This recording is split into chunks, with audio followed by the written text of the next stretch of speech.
بسم الله الرحمن الرحیم. برنامه‌ای که ما این دوره میخوایم ان شاءالله ارائه کنیم یه آشنایی کلی با جریان براهین اثبات وجود خدا در غرب و همچنین در نگرش فلسفه اسلامی و نگرش اسلامی.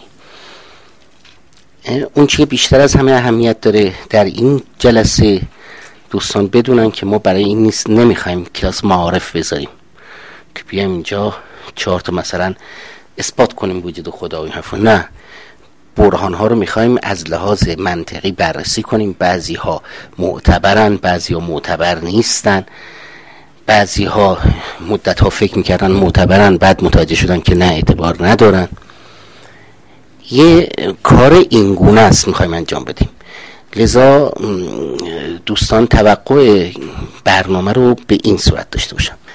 خب من خواهشم اینه که ما بعضی وقت هست که احتمال داره یه خورده بحث سنگین بشه، میفته تو خط بحث های فلسفی.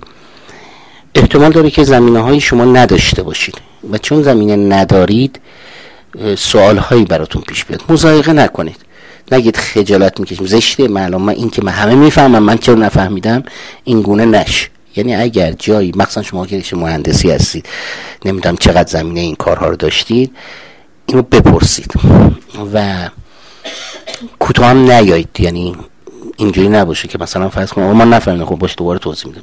دیدم که جلسه اقتضا نمیکنه، بعد از جلسه هم من در خدمتتون هستم که بشینیم قشنگ بفهمیم، ببینیم که به چه صورتی است. اینو خواهشم این که حتما بهش توجه کن. مطلب بعدی این که یکی از کارهایی که در کار این بحث های ما خواهیم داشت، تقریبا سعی میکنیم که هر چی که در زمینه براهین اثبات وجود خدا در تاریخ اتفاق افتاده یه اجمالش رو براتون بگیم. یعنی اینکه شما دیگه نیازی بدونید حداقل چه چیزایی اتفاق افتاده، یعنی چه چیزایی اتفاق افتاده دیگه. بعدش که رفتید از اینجا بیرون بدونید که دیگه تقریبا جایی نمیتونید چیز خیلی جدیدی ببینید. اگرم ببینید حول و حوش همین مباحث کسای دیگه اومدن این مباحث رو مطرح کردن. این هم نکته دوم. نکته سوم که کسی اگر میخواد تو جلسه ما بیاد بیرون نمیخواد کار کنه، اینجا محض ثوابشو مثل روزه بیاد اینجا، خواهشم این که نیاد. میخواید کلاس شرکت کنید بعد بیرون کار کنید، مطالعه کنید، و الا اینکه بیایم ما اینجا و بعد هم یه چیزی رو جای شما تصمیم بگیرم، جای شما هم فکر کنم. بعضی ها هستن حوصله فکر کردن خودشون هم ندارن، دوست دارن کسی دیگه به جای اونا فکر کنه. نه، باید خودتون فعال فکر کنید. و از همه بدترم این که من ببینم که یکی فقط دارن یادداشت برمی‌دارید. من حساسیت دارم. این دوستان بعضی که سر کلاس‌های من بودن میدونن من توی این مسئله یه خورده خیلی حساسیت دارم. ببینم کسی سر صحبت‌های ما نشسته و همش داره یادداشت برمی‌داره، بعدم وقتی بهش پرسیم یادداشتش نگاه میکنه به من جواب میده. نه، باید حتما خودتون فعال باشید. و مسئله بعدی این که چون ما به صورت کارگاهی برگزار میکنیم باید نگاه کنید ببینید که شما گروه‌هایی تشکیل بدین در مورد موارد مختلف، خودتون بشینید فعالانه فکر کنید، با همدیگه 3-4 نفری بشین فکر کنید. مهمترین فکرم نقد کردنه، مهمترین نقدم بیرحمانه نقد کردنه. این خیلی مهمه، بیرحمانه. یه جوک بگم جایی نقل نکنید. گفت یکی بگید الان برید بگید آقا یه نفر بره پیش یکی از آقایون روحانیون بگه آقا ببخشید من در مورد خدا شک کردم، میخوام بدونم خودش میخوام باشه، اشکال نداره. خب بیا من برای توضیح اثبات وجود خدا میکنم. در مورد فلان چیز شک کردم. یکی میگه آقا من در مورد خمس شک کردم. گفت بیدین و نامذهب زندیق. حالا در مورد خدا زیاد نگران نباشید، از سیاسی به جایی لطمه نمیخوره، بنابراین بیرحمانه نقد کنید. بقیه چیزا دیگه ملاحظه میشه. خدا تنها کسی است که کسی وکیل مدافع زیادی نداره. بیرحمانه نقد کنید و بگذارید گوشه ذهنتون یه سری مسائل بمونه.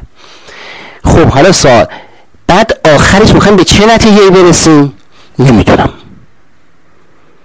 خود من که اینجا نشستم در مورد بعضی براهین مدت‌ها میگفتم معتبره، بعد یه مدتی رسیدم که نه معتبر نیست، اشکال داره.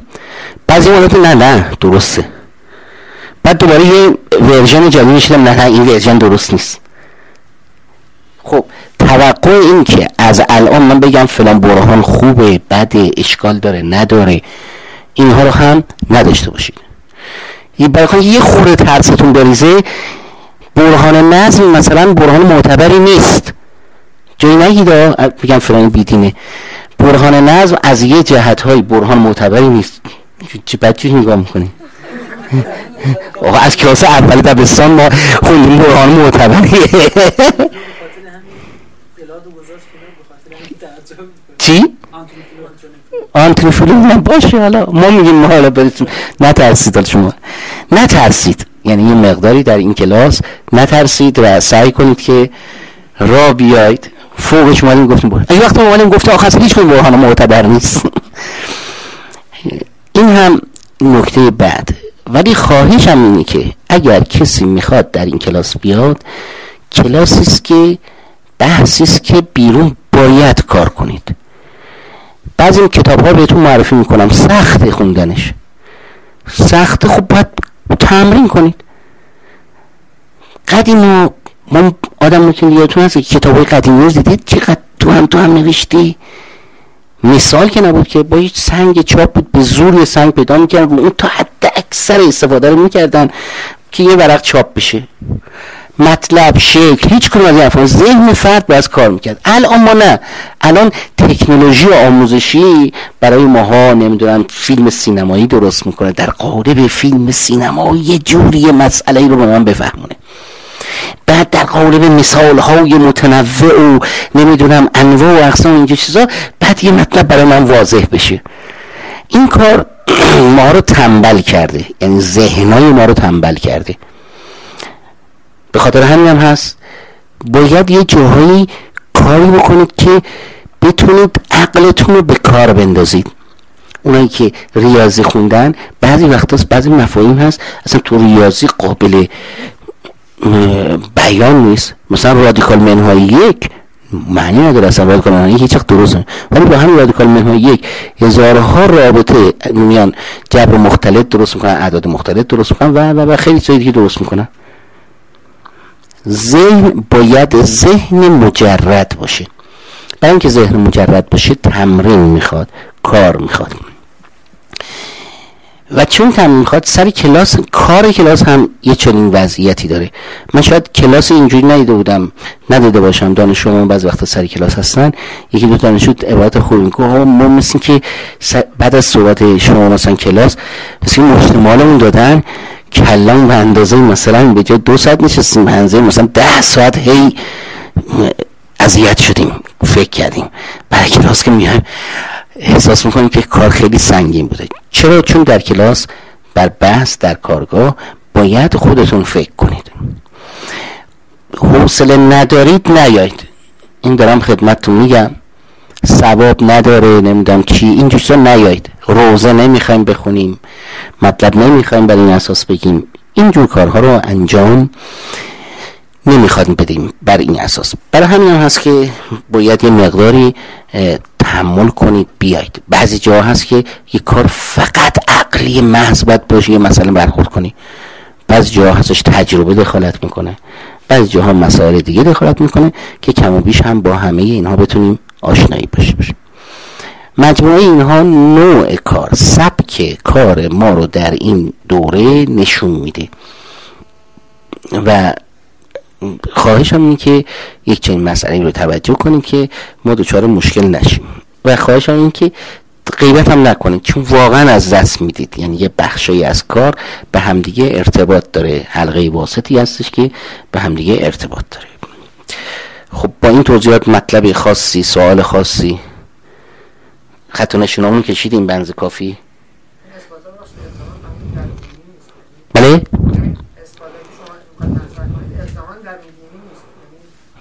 اصلا معنی نداره درون دینی باشه، درون دینی نداره. ما باید فقط عقلی صحبت کنیم. یعنی اثبات هاییست که یه نفر آدم به هر کسی میخواد ملحد باشه، میخواد مسلمان باشه، میخواد موکی باشه، میتونه بررسی کنه. درون دین اصلا معنی پیدا نمیکنه. اثبات وجود خدا اصلا درون دین شاید به اون معنا معنی پیدا نمیکنه. به قول دکارت مبتنی بر دور میشه. شما درون دینی بیارید مبتنی بر خداست، خود خدا هم بخوای اثبات کن به یه امر درون دینی که به چنین چیزی نمیرسه.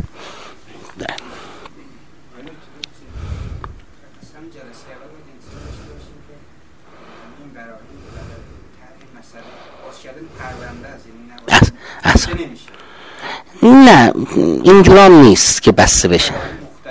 برای مختلفه، براهین مختلفه، ولی کن هر کدوم از اینا بالاخره به یه نتیجه هایی میرسید. شما یعنی در مورد هر کدوم از اینا میتونید یه قضاوتی بکنید نهایتا، ولی که این قضاوت چقدر درسته چقدر درست نیست یا حرفی دیگه محل بحث. مثال میزنم براتون. مثلا فرض کن برهان وجودی داریم در سنت خودمون. آیه حائری یزدی و آقای جعفری قبول دارن این برهان رو. آقای مطهری و آقای جوادی آملی این برهان قبول ندارن. خب دوتا دیگه، یعنی اینا یه برهان، اینا دوباره اینا یه سری آدم این نظرات دارن. هر کدوم از این نظراتشون میشیم بررسی کنیم. بعد ایشون که این گفته قبول دارن به چه دلیلی گفته، آیا اصلا دلیلش واضحه درسته یا نه. بعد میایم در اون بررسی میکنیم این اشکال داره. اون گفته نگفتم دلیل اون، یا اون که قبول کرد. اون که قبول نکرده چرا شدمونم یه دلیل گفته دلیلش اشتباه اشکال داشته باشه.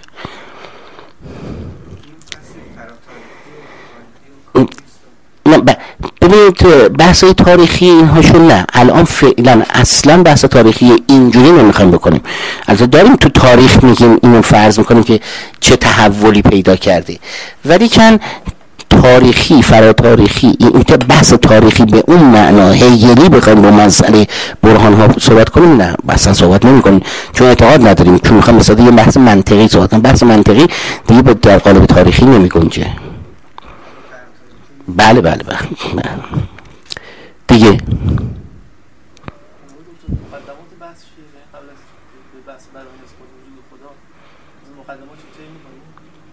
چه مثلا مقدمه‌ای؟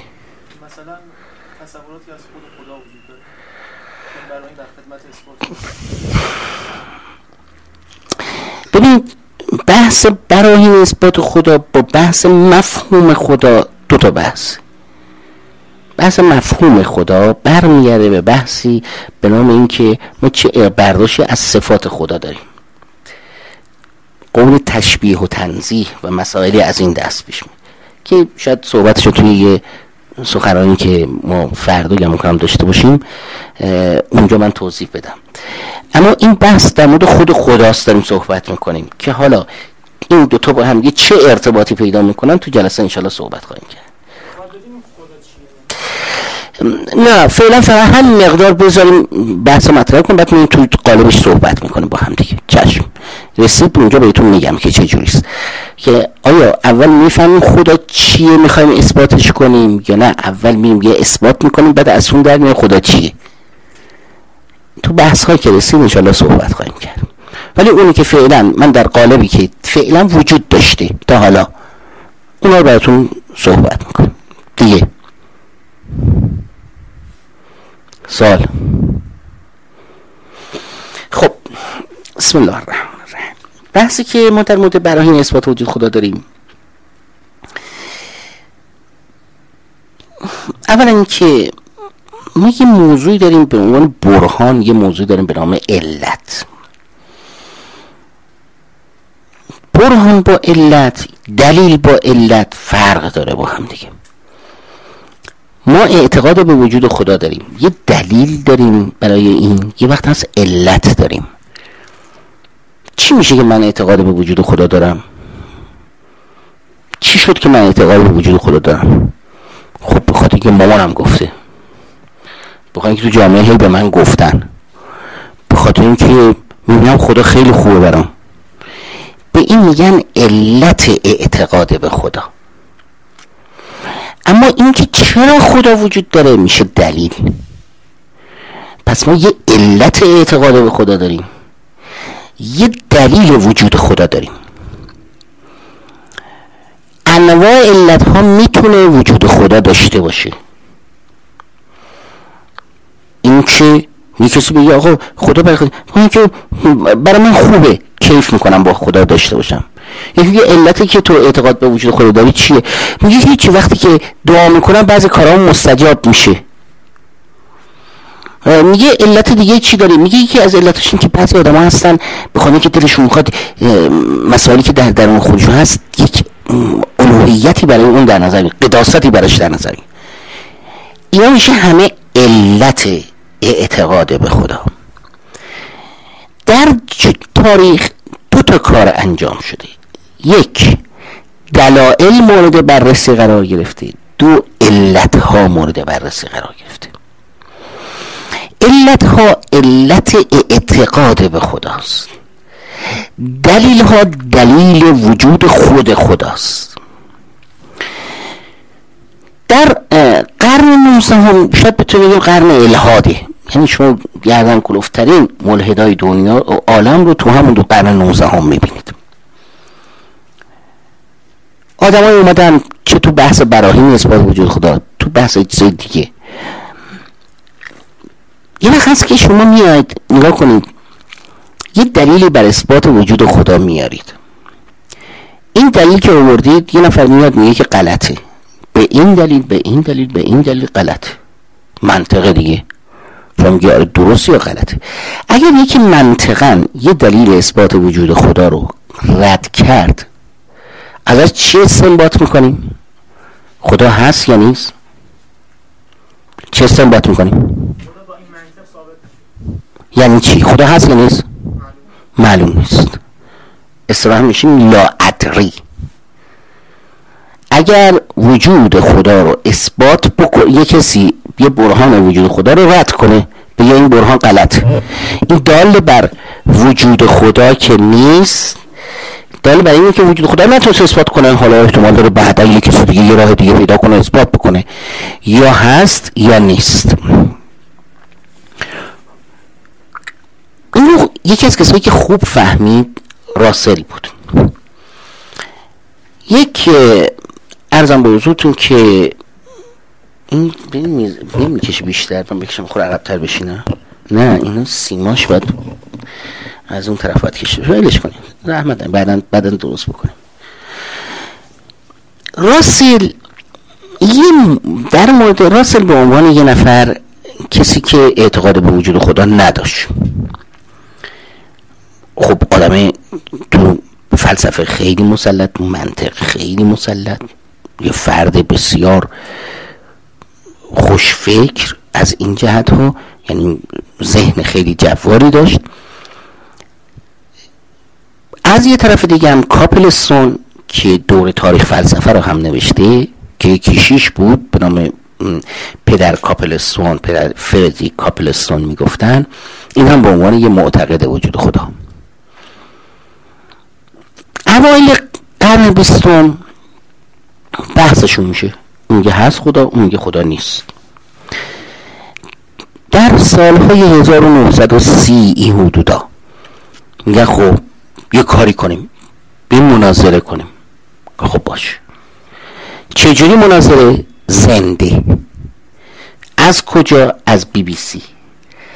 اونجا از BBC 3 این مناظره انجام میشه، یعنی اینکه میان در شبکه BBC، در رادیو BBC، اونجا که تلویزیون نبود، رادیو BBC به طور زنده بنا میکنن با هم دیگه بحث کردن در مورد این موضوع.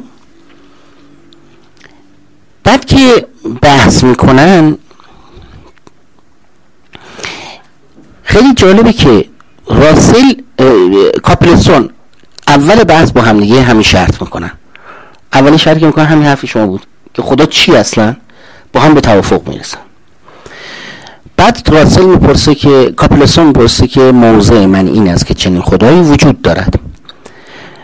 آقای راسل شما موضعتون چیه؟ راسل زرنگ بوده، میگه موضوع من این است که نمیدونم هست یا نیست. میگه لا ادریم. خوب گوش کنید.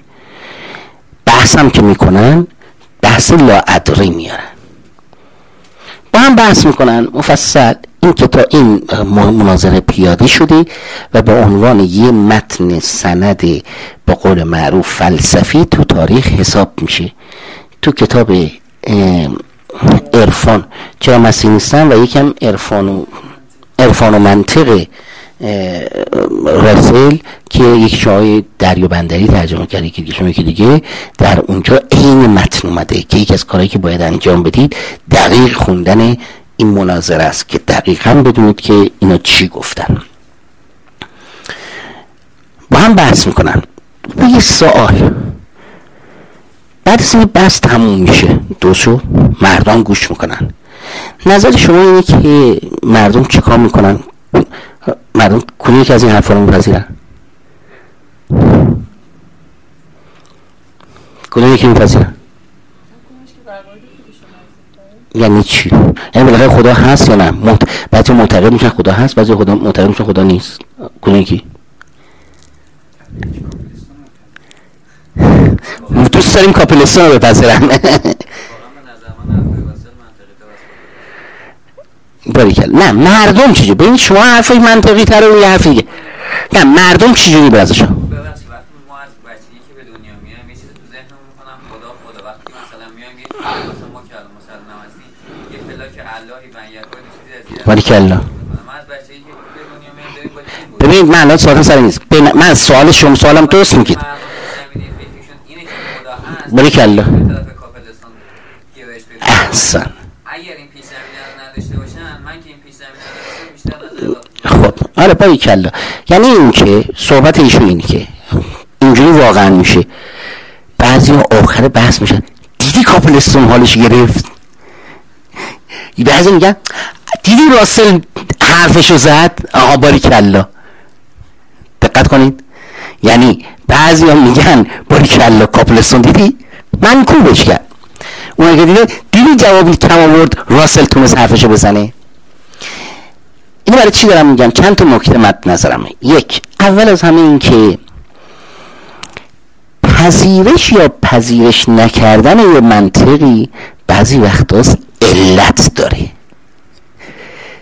ایشون الان تاکید داشتن بر علتش، میگن گردنبند میندازن نمیدونم از بچگی نمیدونم فلان بوده اینا. خب علت وجود خدا اونجا بقیه با علت سر و کار پیدا کردن، ولی یه سری دیگه هم هست که از اول میگه ای خدا نباشه خیال ما راحت بشه، بنابراین اونم میپذیره که نه دیدی کاپلستون راسل درست گفت. خب بنابراین پذیرش یا نپذیرفتن یه بحثی است به نام اعتقاد به خدا. خود اعتقاد چجوری به وجود میاد؟ باور، اعتقاد انسان به خدا، مثلا این گونه مسائل چجوری به وجود میاد؟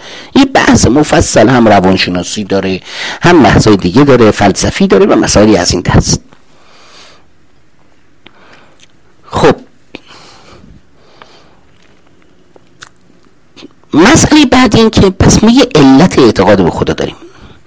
یه وقت یه نفر بیاد زیر سوال ببره علت اعتقاد من به خدا رو، میتونه این سوال ببره. مثال میزنم، مثلا یه نفر تو این چرا علت اعتقاد به خدا داری؟ برای خاطر اینکه توی یه جامعه زندگی کردی که اینا همش گفتن که خدا خدا خدا، هر چی رفتی گفتن خدا، بنابراین عادت کردی خدا رو بگی. یه علت دیگه. اگه کسی به علت منو زیر سوال ببره، دلیل وجود خدا رو زیر سوال نبرده، درسته؟ ربطی اومده. من اصلا فرض کنیم به خاطر اینکه مثلا فرض کنیم یکی یه منافع مادی اقتضا میکنه، تو ایران میخوای زندگی کنه، اگه خدا نیست که کسی کار بده، بعد خیلی هم خدا هست، همچین بهت پول میدن، همه جام استخدامت میکنن، همه اینجوری هم هست. این علتته. یعنی علتش چیه؟ یه جنبه اقتصادیه، یه جنبه اجتماعیه، یه جنبه چیز دیگه است. یعنی باشه که علت اعتقاد به خدا زیر سوال بره، خود دلایل زیر سوال نمیره. این دوتا رو با هم قاطی نکنیم. یا بالعکس بعضی میگن دلیل برای اثبات برای همه مردم قبول دارن خدا رو داشته باشن، هر کدوم از یه علتی داشته برای قبولشون. این که دلیل برای وجود خدا نمیشه. باید یه دلیلی اگر میاری از روی این یه چیزی بیاری که دلیلی باشه. خوب توجه کنید.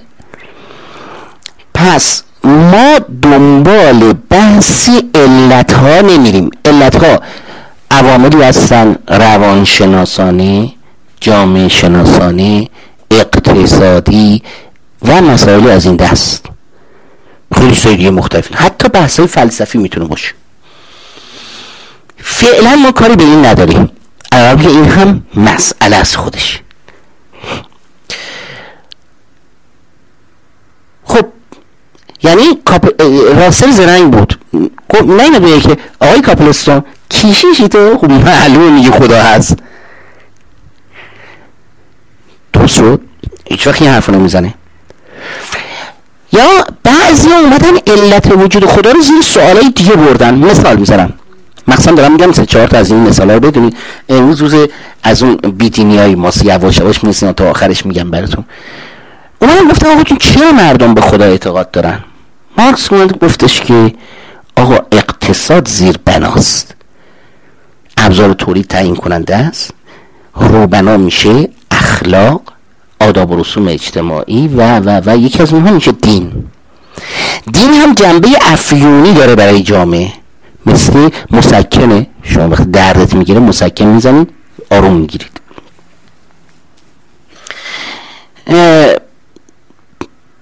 این پس مردم برای چی اعتقاد به خدا؟ هیچی، سرمایه دار میزن تو سرشون، وقتی که ناراحت میشن میگن یه خدایی هست پدرشون در میاره. علت اعتقاد به خدا رو زیر سوال برده و دلیل اعتقاد به خدا رو زیر سوال نبرده ها. مردم وقتی که برای خاطر همینم کشیشا میان دین میسازن، برای خاطر اینکه اگر یه کارگری حقش ضایع شد اینا بگن که این گونه است، یا بگن که نه خدا برای اون اینو خواسته، برای تو اینو خواسته، برای که عزت خواسته برای تو ذلت خواسته. اون گونه که معمولا بنی امیه هم این کار رو میکردن. زمان بنی امیه یه چنین تبلیغی رو در مورد خدا میکردن. خب پس علت اعتقاد به خدا یکی از نظر مارکس اینه که افیون توده هاست یا برای آرامش دادن به مردمه. یکی مثل فورباخ میاد میگه که میدونی چی میشه مردم به خدا اعتقاد پیدا میکنن؟ مردم یه سری آرزوها دارن، دلش میخواد بدونه این پشت چه خبره. اگه میتونستم جلوی این ماشینا رو میگرفتم، اگه میتونستم فلان، اگه دستم میرسید ما تکون میدادم. آرزوها تحقق نمییابد. خب آیا تحقق پیدا نمیکنه؟ حالا چیکار کنم؟ اصطلاحاً اینو میاد فرافکنی میکنه. وقتی آرزو زیاد میشه بعد میگه خودش که نمیتونه این کارو بکنه، میاد چیکار میکنه؟ اصطلاحاً ریجکت میکنه اصطلاحی که اون داره. یعنی این که میگه فرافکنی میکنه، میگه لابد یک کسی بیرون هست که این دارای قدرت مطلق است، علم مطلق است و قصه الهازا. مثال بزنم براتون. این زنایی که بچه ندارن و خیلی هم بچه خیلی دلشون میخواد، شنیدید که اینا تو اتاق یه اتاق درست کردن، مثلا بچه دار نمیشه، یه بچه دار شده، یه بارم بچه دار شده، دیگه هم بچه دار نمیشه، یه اتاق درست کرده به نام اتاق بچه، توش تخت گذاشته، وسایل اسباب بازی همه چی گذاشته، بعدم میره تو اتاق با بچهش حرف میزنه، نازش میکنه. بعضی وقتا بچه میگه بابا این چه کاری، این میگه ولش کن، این خیال میکنه که یه بچه‌ای در بیرون هست، از بس شدت اشتیاق داره که بچه داشته باشه خیال میکنه یه آدمی بیرون هست. فویباخ میاد میگه که این نوع آرزوهای ماست.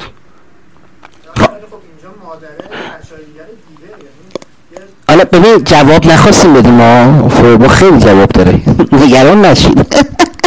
من میخوام فعلا بیدین بشین، کاری خیلی مثل غیرتون در نه حالا اینا همشون جواب به غیر از این. یا فروید میاد میگه که ببینید شما وقتی که توی جامعه هستید، یه قبیله که وجود داره، قبیله یه رئیس قبیله داره، رئیس قبیله باعث انسجام قبیله میشه، رئیس نشوش هر دنبیلی میشه دیگه. این رئیس قبیله هست، رئیس قبیله میمیره، بین بچه‌هاش دعوا مرافع بشه، اگه دعوا مرافع دوره قبیله از بین میره. خب چیکار کنیم؟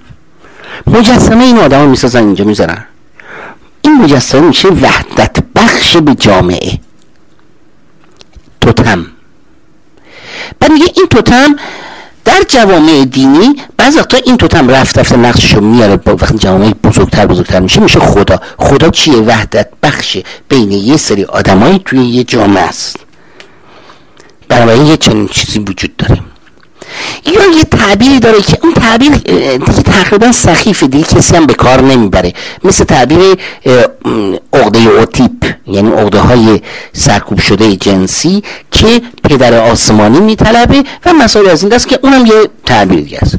یا آگوست کونت میاد میگه که مردم برای خاطر این خدا رو اعتقاد دارن، چون وقتی که میرفتن مثلا میدن بارون میاد، یک دفعه میبینن که برف شدید میاد، یه دفعه میبینن که برف میاد، یه دفعه میبینن که نه، 1-2 سال شد خوشسالی شد. چی باعث این چنین چیزی شد؟ نمیدونم.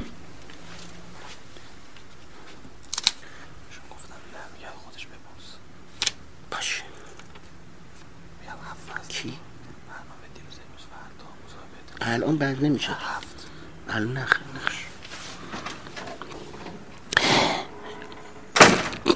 بله اصلا میگه که خب مردم علتش نمیدونن چیه، خوشسالی شده، 1 سالی میبینن که نه محصول زیاد شده. به کی استناد بدن؟ علتها رو نمیدونن، اما میگردن خدا پیدا بکنن، میگن خدا بوده که امسال نداده بهمون، سال بعد داده، 2 سال بعد نداده. جنگ میشه، میگن خدای جنگ بوده. سیل، میگه خدای سیل بوده، خدا بوده که این کار کرده. علت سیل رو نمیدونه، بعد به این گونه مسائل استناد میده. رفته این دوران کودکی و نادانی بشر بوده. بعد رفته میفهمه، بعد برام کنیم فلسفه بافتن. نه، میگیم چی؟ ما 4 تا مزاج در عالم داریم، 4 تا عنصر داریم، آب، باد، خاک، آتش. اینها بر هم غلبه میکنن، فلسفه بافی میکنن تا میرسه به دورانی که علم میتونه بفهم آقا این حرفا چیه، خدا مودا نمیخواد که این سیل بارون میاد بخاطر که آب دریاها بخار میشه، خورشید میتونه بخار که رفت بالا، بعد هم جریان هوا ایجاد میشه، بعد میشه سرد میشه، بخار میشه، به صورت باران میاد. پس خدا مال دوران کودکی انسانی، بعد دوران نوجوانی انسان میشه که فلسفه است، بعد دوران فهم پختگی انسان میشه که میشه علم. خدا به خاطر چیه؟ بخواهیم که ما علت خیلی سال نمیتونیم به خداها نسبت بدیم. ببینید تمام این حرفایی که زنادقه زدن همه رو براتون گفتم. مثلا هر کدوم از اینا دلایل اثبات وجود خدا رو رد نمیکنن، علت وجود خدا رو رد میکنن. مثلا این ملحد فعلی کتابش هم خیلی پرفروشه، هاوکینگ. بله هاوکینگ نه، چیز داوکینز. بله داوکینز اون میاد دلایلی بیان میکنه، چون که متخصص زیست شناسیه، به اون معناست حیوان شناسی، جانور شناسیه. اونم میاد یه سری دلایل میکنه. کتاباش هم زیادم هست، 2 تا مثلا فرض اون گاد دیلوشن، نمیدونم چند تا از این کتاب‌های مختلفی هست. اونم میاد یه تحلیل دیگه. همه این تحلیل ها چی داره زیر سوال میبره؟ علت اعتقاد به خدا رو، نه دلیل. دلایل اعتقاد به خدا رو زیر سوال نمیبره. بله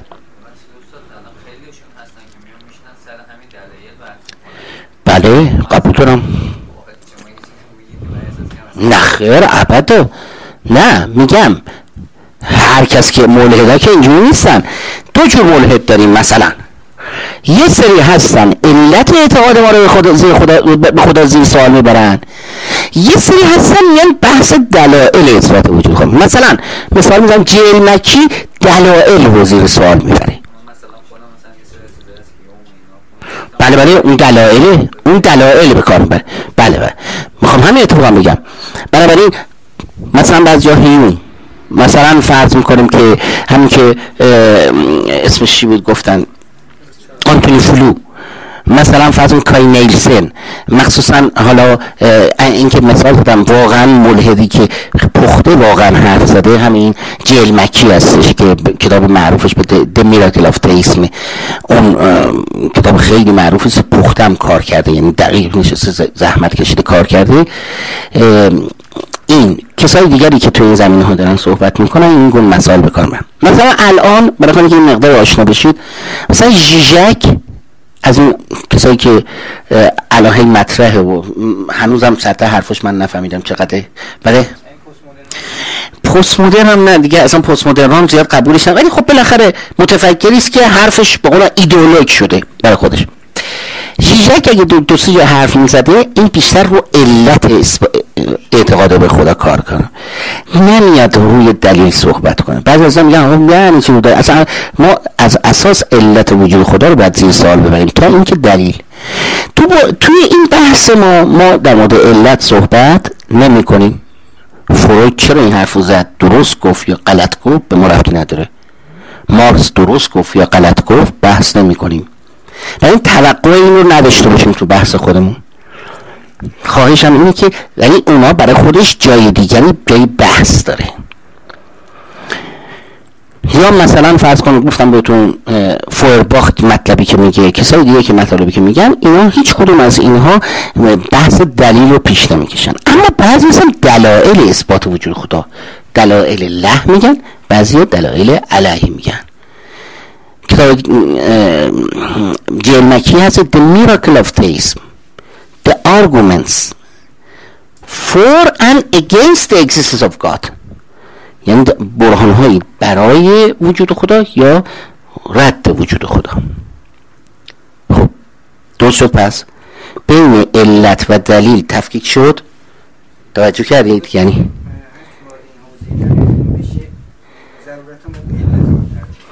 معمولا بله دیگه اینجور کارا میکنه، ولی دلیل یه بحث منطقی است. بله بحث منطقی است. تو این منطقی بحث میکنیم که آیا دلیل وجود خدا داریم یا نداریم. خب این علت وجود خدا چه ارتباطی با خود وجود خدا نداره، این چرا متدین بحث میکنن، نقد میکنن؟ چون واقعش این که ما واقعا با دلیل که کاری نمیکنیم، ما اغلب علتایی داریم که خدا رو معتقد میشیم.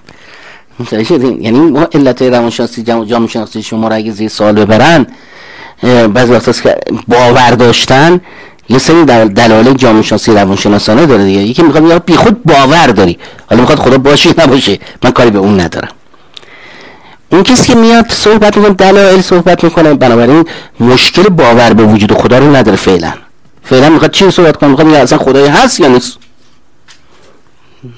گرفتین؟ مثلا آدما بعضی هستن که نه، مثلا فرض کن میخواد بگه که آقا جون بی خود کردی تو اعتقاد به خدا داری، بی خود کردی اعتقاد به خدا داری، حالا خدا باشه یا نباشه رو ولش کنید، من چیکار کنم خدا هست یا نیست، ولی تو اصلا بی خود اعتقاد داری به وجود خدا داری.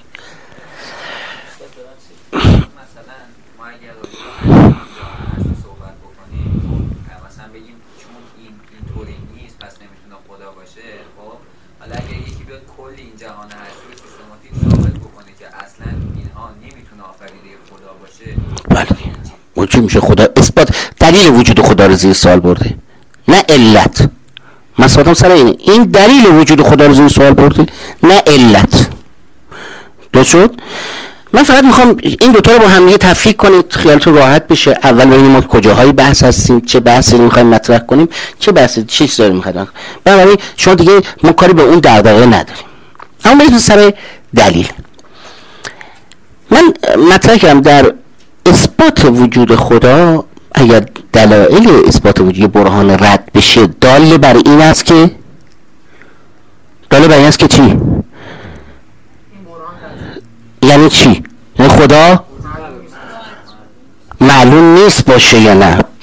نگاه کنید، ساکت نشین، اینا خلاصه تو رو خدا جواب منو بدین.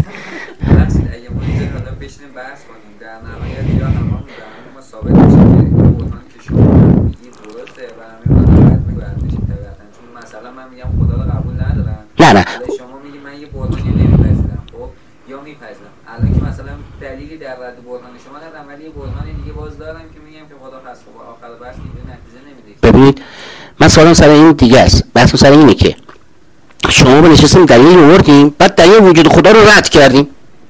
درست شد؟ دلیل وجود خدا رو رد کردیم، بعد چی میشه؟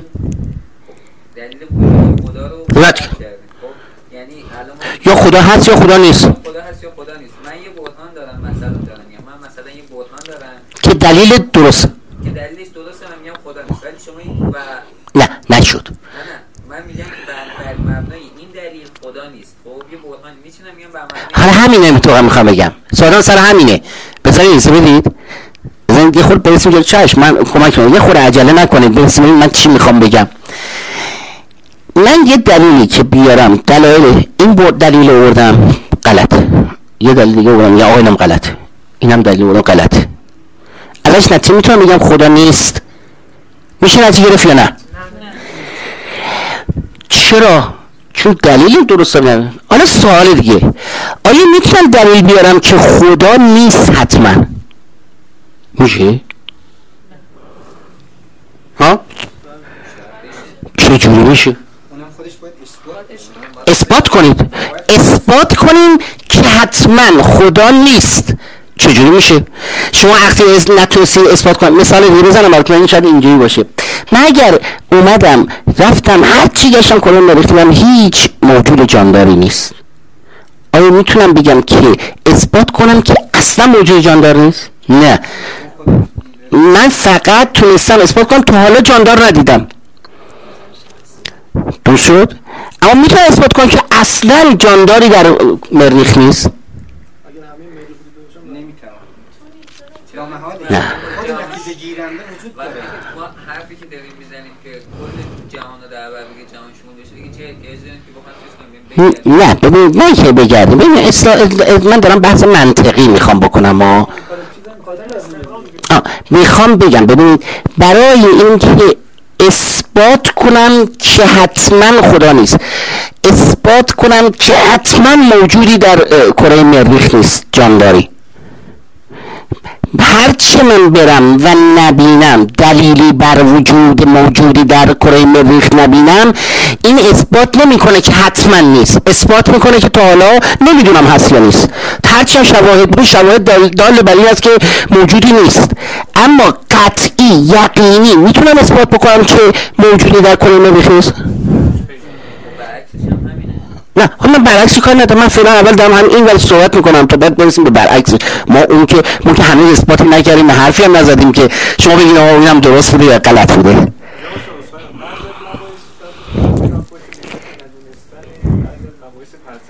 خب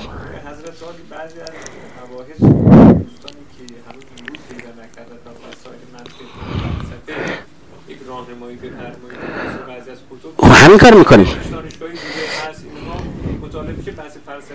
نه ببین الان من هیچ کی اصلا من دوره پیش دانشگاهی هیچ جام دیگه هم نمیخوام، کاری نداریم. الان حرفایی که داریم میزنیم من هیچ چی وابسته به هیچ بحث فلسفی نکردم، من دارم حرف اینجوری میزنم. نه من نمیدونم الان اینا که دیگه این یه حرفی است که همه به طور منطقی قبول میکنن، این که واضحه. حالا میشه من اثبات بکنم خدا نیست؟ میشه اثبات بکنم خدا نیست؟ نه میشه اثبات بکنم خدا نیست. چجوری میتونم اثبات کنم خدا نیست؟ ها؟ یعنی چی؟ چجوری؟ ببین منطقاً دارم صحبت میکنم اصلا هیچ گونه چیزی منطقاً چجوری میتونم اثبات کنم خدا نیست؟ از لحاظ منطقی اعتقاد به خدا که رفت، خدا رحمتش کنه، رفت تو علت. چی؟ نه درست میگید، دقت کنید.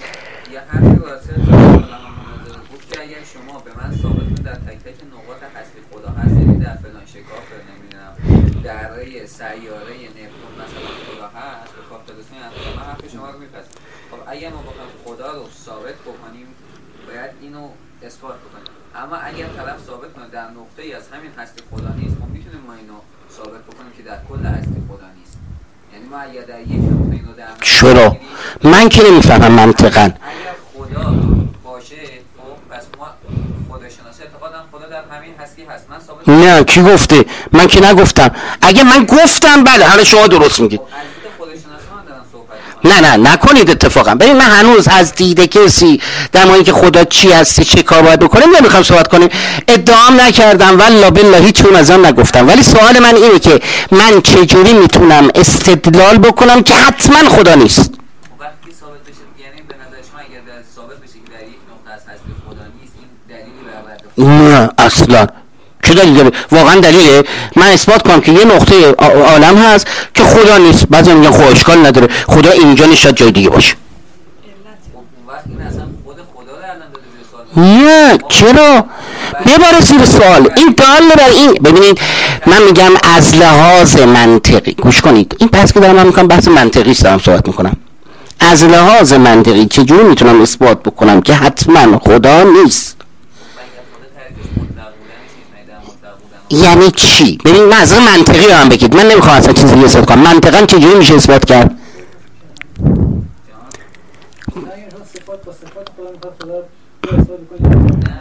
نه این که ایشون گفتن درسته. گوش کنید، عقلا محال بودن وجود خدا، نه اینکه خدا رو نبوده نداشتیم نمیشه ها، عقلا عبارت که ایشون بکارن درست. نگاه کنید، اگه من اثبات کنم خدا، شما یه خورده میخواید به همین اشاره کنی ها، یه مفهومی است که متضمن تناقضه. با زرس قاطع میگم خدا نیست. مثال دیگه بزنم براتون به تفاوت شد. من هیچ وقت یقینا نمیتونم بگم انسان در کره ماه نیست، عقلا نمیتونم بگم، اما میتونم بگم عقلا در کره ماه یه مثلث 4 ضلعی نیست. میتونم بگم نه؟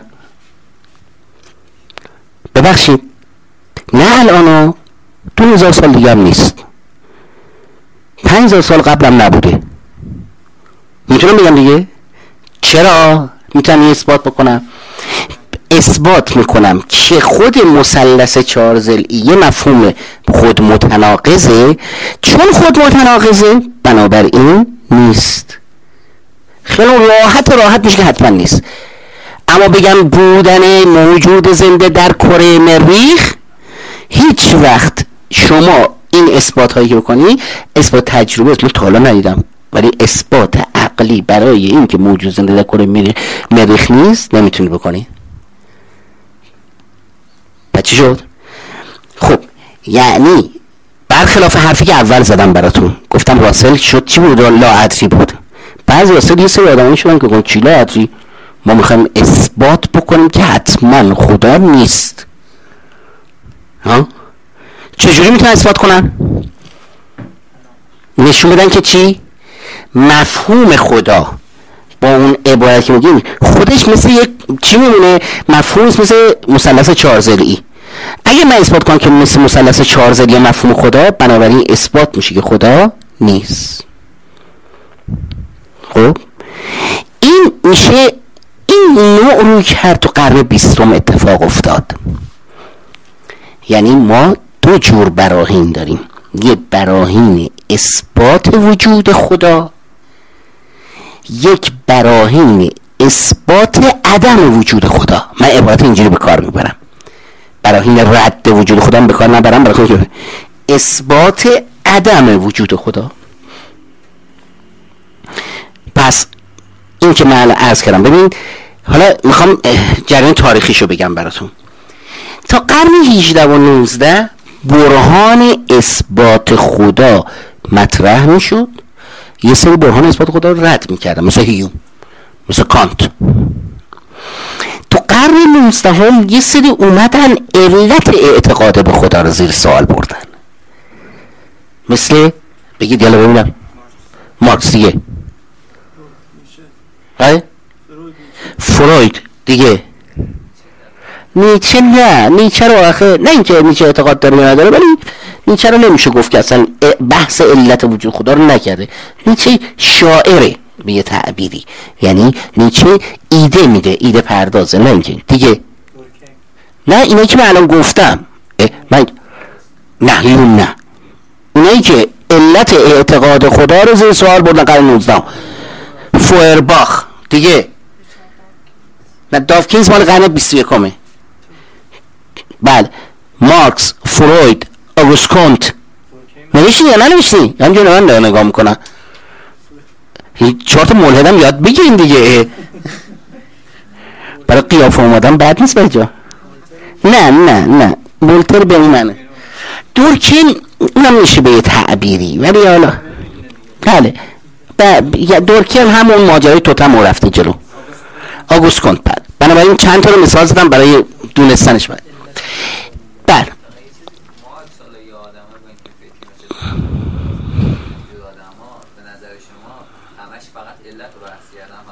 نه بله یعنی بحث دلایل وجود خود اصلا نه اصلا میدونی اصلا ما اصلا کار به این حرفا میگه اصلا این بحثا رو بذار کنار از اول. میگه بابا ولش کن، اصلا اعتقاد به خدا خودش بی ربطه. برای چی میگم در مورد یه چیزی که اصلا بی ربطه با صحبت کنم؟ متوجه شدین؟ دلایل بحث های عقلی منطقی است، تو بحث ها بیشتر فلسفه. یعنی آدمایی که میان مثل اون مینویسن اینجور مسئله دارن. حالا من نمیخوام یه خورده بهش بگم، ولی اصلا تو باغ این کارا نبودن. برای یه آدمی است مثلا اقتصاددانه میگه من اصلا اقتصادم میخوام خدا باشه میخواد نباشه. آدما رو میخوام بگم براتون فرق میکنن. در صورتی که مثلا کانت داریم، هیوم داریم، مباحثی که مطرح میکنن، هر کدوم از اینا نسبت به این موضوع یه موضعی میگیرن. هر کدوم از اینا قرن 20 یکی از جایی که اومدن اثبات کردن یه موضوعی بود به نام اینکه دلایل رد وجود خدا. چند تا دلیل هم آوردن. یکی دلیل شر برای رد وجود خدا، یکی دلیل علم پیشین الهیه، و یکی هم دلیل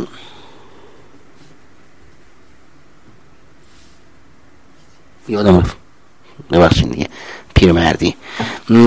یکم دلایلی آوردن بر رد وجود خدا. دلیل علم پیشین الهی، شین الهی و قدرت انسان مثلا.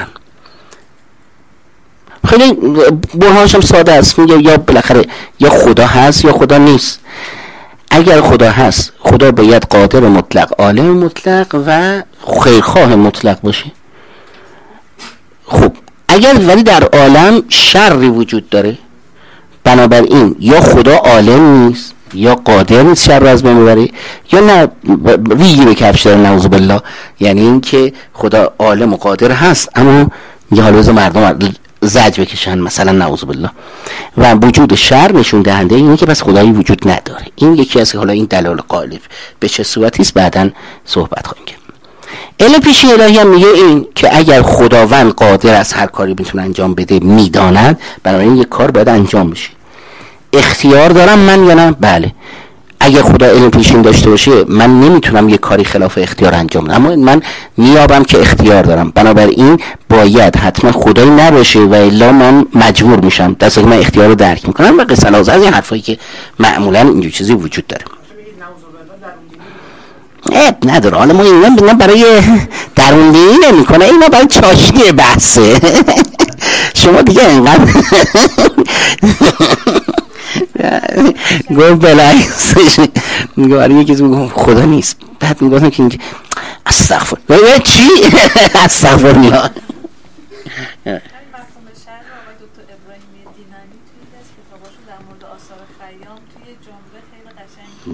حالا نه ببینید، من این که دارم بحث میکنم دیگه خیام نداره، این فقط منطق داره. منطق هم خشکه. یعنی خشک یعنی چی؟ یعنی نمیخوایم قصه بگیم به قول معروف یا مثلا شاعرانه با مسئله برخورد بکنیم و بعد مسئله رو حل کنیم، اما باید ببینیم بحث منطقیش که اونا دارن میرن جلو به چه صورتی است. پس این دو تا برهان داریم به این عنوان. خوب شد؟ خب الحمدلله خوب زندیق شدید امروز. بعد پس اینم یه جریانه که بیاد دلایل رد وجود خدا رو بیان میکنه. یه راه دیگه هم وجود داره. قرن 20 اتفاق افتاد. دیگه بزنم دیگه سنگ تمام بکنم که دیگه امشب یه خیالت راحت باشه که دیگه موضوع حله. یه راه دیگه هم وجود داره. یکی میگه ببخش میگم که خدا ببخشید چی؟ خدا یعنی چی؟ میگن که اصلا لغت خدا معنی نداره که شما بخواید در موردش بگید هست یا نیست. عبارتی داریم به نام معناداری گزاره‌های دینی.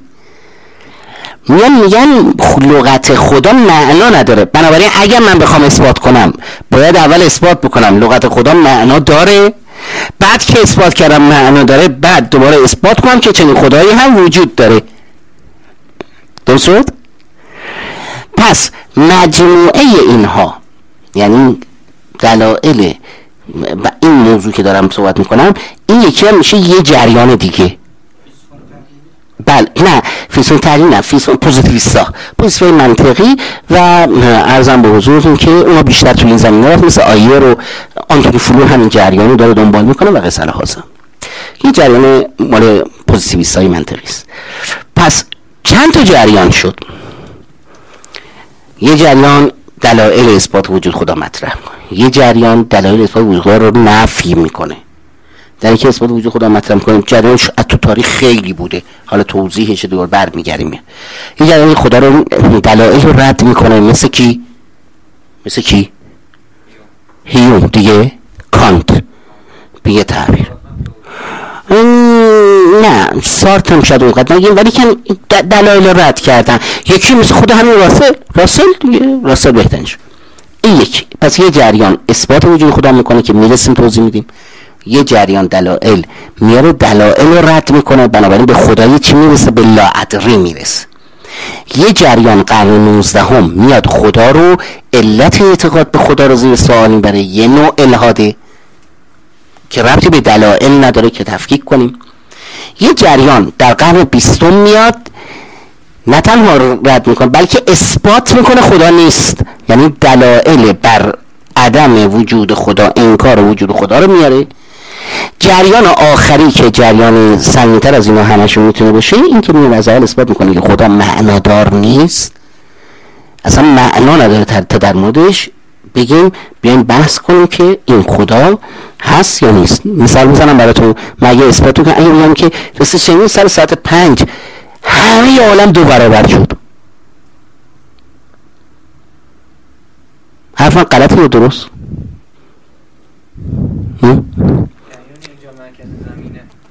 نه این که من میگم اینجا همه عالم 2 برابر شد، درست یا غلط؟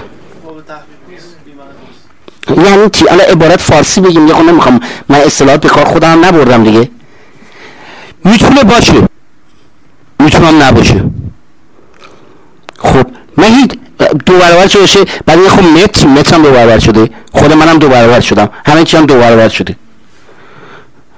چون نمیتونم این حرف رو تحقیق پذیرش کنم عبارت که ایشون به کار بردن، به خاطر همین نمیگن که نه این حرف درسته نه غلط، نه کسی میتونه اثبات کنه غلطه، نه کسی میتونه اثبات کنه درسته. میگن چه این حرف؟ میگن اصلا بی‌معنیه که نه اثبات میشه، نه درست بودنش نه غلط بودنش هم نمیشه در آورد. اگه من اثبات کنم، اگه من بخوام جایی توجیه کنم که دلایل توجیه کنم مفهوم معنای خدا بی‌معنیه، بنابراین اصلا دیگه اثبات میگه نمیخواد که بخواد صحبت کنم. من باید اول اثبات کنم که معنا داره وجود خدا، بعد که اثبات کنم معنا داره بعد بریم اثبات کنیم که خدا هست یا خدا نیست. پس جریان های مختلف رو توجه کردید. من مخصوصا این چند تا جریان رو دارم مطرح میکنم که یه خورده با دقت نگاه بکنید و ببینیم ما کجای کار هستیم و هر کدوم از اینها رو چجوری میخوایم نقد و تحلیل کنیم، بررسی کنیم و ببینیم که هر کدوم از اینها با چه موضعی مواجه میشن. اون که بیشتر از همه مد نظر هست منطقی فکر کردنه، با همدیگه بتونیم منطقی فکر کنیم و در مورد مسئله بتونیم برسیم. پس مجموعه این حرفایی که من عرض کردم خدمتتون که حالا میذارم برای این جلسه اول که این مقداری نگاهی بکنید و آشناتر بشید، مجموعه این حرفا ما نشون دهنده یه جریان‌های متفاوتی است که در مورد موضوع دلایل اثبات وجود خدا ما داشتیم. جلسه بعد انشالله شروع میکنیم از دلایل اثبات وجود خدا صحبت میکنیم. اگه فرصت کردیم دلایل رد وجود خدا هم صحبت میکنیم، اگه نرسیدیم دلایل اثبات بهتون راهنمایی میکنم که چه چیزایی رو به چه صورتهایی بخونید. دلایل اثبات وجود خدا رو مطرح میکنیم. دلایل اثبات وجود خدا در سنت غربی چند تا دلیل بوده، من فقط تیترشو میخوام بگم. برهان می آوردن بر اثبات وجود خدا. یک برهان داشتیم به نام برهان وجودی. در برهان وجودی نفس خود مفهوم خدا نشون دهنده این که خدا وجود داره. دو برهانی داریم به نام برهان جهان شناختی. برهانهای جهان شناختی دسته بندی داره میشه ها، اونم میگن برهانهای وجودی. بله فعلا داریم اینا رو میگیم. اونایی که تا حالا سنتا در غرب وجود داشته، برهانهای وجودی، برهانهای جهان شناختی. در برهان جهان شناختی یه واقعیت عالم رو میگرفتید، بر اساس این واقعیت عالم به اینجا میرسید که باید حتما برای توجیه این واقعیت باید خدایی هم وجود داشته باشه. حرکت، برهان مثلا فرض کنیم که به یه تعبیر امکان وجود و نه به این تعبیر که حالا بعدا توضیح خواهم داد. 3 برهان دیگری که داشتیم برهان نظم میگفتیم، اتقان صنع، برهانی به این صورت برهان نظم گفته میشه. 4 یه برهان دیگری در اثبات وجود خدا بود به نام برهان تجربه دینی، یعنی آدمان در خودشون احساس دینی دارن. اون احساس دینی نشون دهنده این که یه خدایی هست. 5 برهان دیگری که در اثبات وجود خداوند میومد یه برهانهایی بود که دیگه این برهانهایی که دیگه چندان، یکی برهان معجزه که معجزه‌ای در عالم هست پس معلوم خدایی هست. 6 برهانی است به نام برهان سودمندی. 7 برهانی است به اون برهان‌های دیگه. این برهان دیگه که میاد به قول راسل حرف قشنگ میگن، کسایی که این برهان‌ها میارن زشته اصلا میاره. بعضی وقتا آدم برای یه چیزی دلیل خیلی سخیف میاره و میگه خیلی من اون تو چندتاش هیچی نداره. میگه کسی میخواد دلیل میاره یه جهان شناختی بیاد باره کلا یه چیزی، این نه برهان سودمندی و معجزه و این چیزا. ما زیاد کاری به اون برهان‌ها نداریم، ولی برهان‌هایی که داریم میاره کار بریم. یه برهان دیگه هم هست من اونو فراموش کردم، برهان اخلاقی. یه برهان هم داریم به نام برهان اخلاقی. پس برهان‌های عمده‌ای که ما باید صحبت بکنیم برهان وجودی، جهان شناختی، نظم، تجربه دینی و برهان اخلاقی. چند تا شدن؟ 5 تا. نه اینا که مهمن، بقیه‌شون میذاریم کنار. بعد اینا بقیه‌شون، یعنی این برهان‌های اصلی هستند. در سنت اسلامی ما چیزی به نام برهان‌هایی که ما داشتیم چیزی به نام برهان نظم در سنت اسلامی نداشتیم. اما برهان حدوث داریم. برهان حدوث داریم که مربوط متکلمینه. یه برهان داریم برهان امکان و وجوبه. برهان امکان وجود با برهان جهان شناختی یه تفاوتایی داره که بعداً توضیح خواهم داد. یعنی سنت ما با سنت غربی فرق میکنه. برهان امکان وجود، بعد از برهان امکان وجود یه برهان داریم، برهانهایی داریم به نام برهانهای صدیقین. اینها هم میشه برهانهای صدیقین. اون برهانهایی که بیشتر روی اون تاکید میشه این نوع برهان هاست. اون قالب‌های غربیش در میان ما ها، مثلا برهان به نام تجربه دینی به این معنا نشیم. ما چیزی داریم به نام راه فطرت، یعنی برهان نمیشه گفت ولی به عنوان فطرت گفته میشه که این مدلی است که شهید مطهری مطرح کردن که حالا وقتش که رسید انشالله مفصل صحبت خواهیم کرد. نداریم. نخیر، شما باید پیدا کنید، یه جا پیدا کنید توی سنت ما نگاه کنید. حرفای عجیب غریب ما میزنیم یه خورده نگاه کنید تو سنت ما. هیچ ما داریم ارزم به حضورتون که خود برهان نظم برهان نیست. حالا توضیح میدم در مورد نظم، وقتی که رسید توضیح میدم که به چه معنایی است. اون که ما وجود داره آیه است. قرآن هم میگه دیگه آیات و من آیاتهی ان فلان. آیه با برهان فرق میکنه. این کاری که ما داریم میکنیم بین نه تنها در نه صرفا در اون دینی نیست، نه صرفا در اون دینی نیست. حالا توضیح بزنیم برسیم، انشالله توضیح میدم بعدم براتون خدمتتون عرض خواهم کرد.